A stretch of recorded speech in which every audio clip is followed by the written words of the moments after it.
Hello everyone, and welcome back to my channel. Thank you for joining me today. This video is about failures, but not only that. On screen you see a Philodendron Giganteum Variegated, one of the most stunning plants I've ever had in my collection. Even when it's still tiny, sealed in a packet or a test tube, you can already feel it's something special. Those variegated leaves look like frozen sunlight.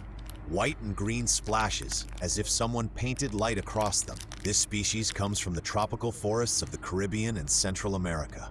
In the wild, its leaves can grow over a meter long, hanging from trees, catching humidity from the air. The variegated form is rare, a natural mutation where part of the leaf loses chlorophyll but gains incredible beauty. Because of that unique pattern, these plants have become sought-after collector treasures all over the world.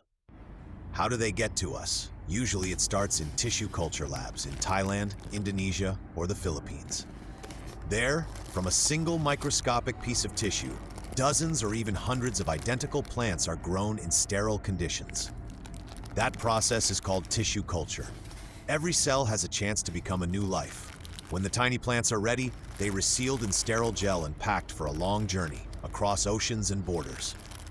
To cross a border, such shipments need proper paperwork.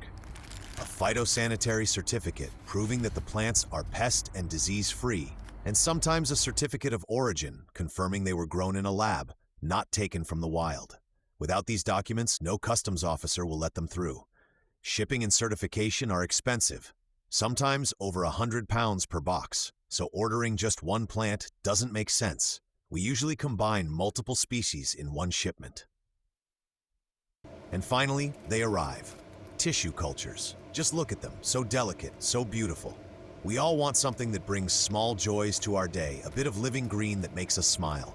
So we decide, let's try it, let's grow them ourselves.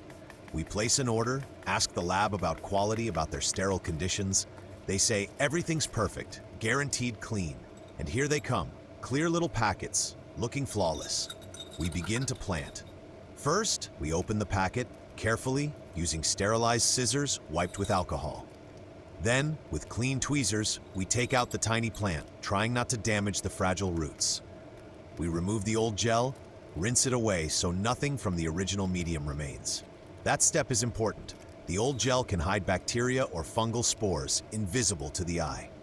Then the plant is placed into fresh, sterile gel, a clean, nutrient-rich environment where it can safely continue to grow. For those who've never seen this process, it's not like repotting a plant at home. Here, every single movement must happen in sterile air, because one dust particle, one microbe can destroy the whole culture. Everything around is disinfected. The air, the instruments, even the gloves. Every touch happens only through sterilized tools. We follow every rule: sterile environment, filtered air, UV lamp, alcohol spray, heated tools, gloves. The lab is clean, we've checked. We place the plants into fresh media, and then contamination begins. 10 plants arrived. Within 2 weeks, all 10 contaminated.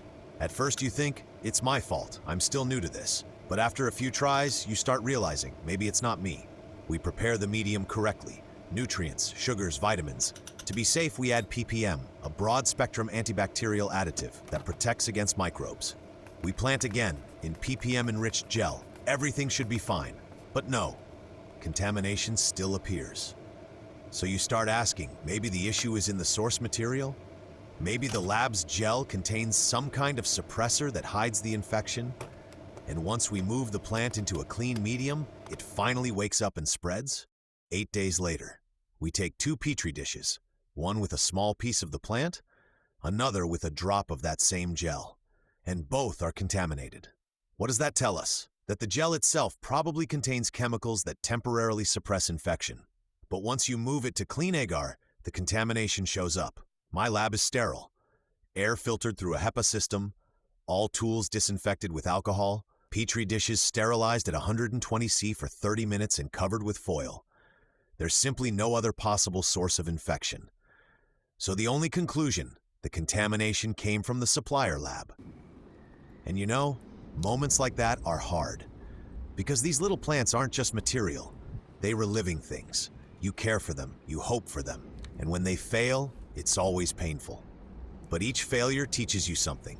You learn, adjust, improve. A new medium, a bit more ppm, different humidity, another try. You learn every single time. Our Philodendron Giganteum Variegated are now planted for acclimatization.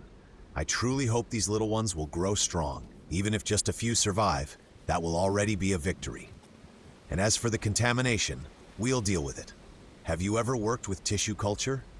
Have you faced something like this, when plants got contaminated right after transfer? What do you think causes it? Share your thoughts in the comments. I'd love to read your experience. Maybe together, we'll find the answer. And if you found this video helpful, don't forget to support the channel. There are many more experiments ahead.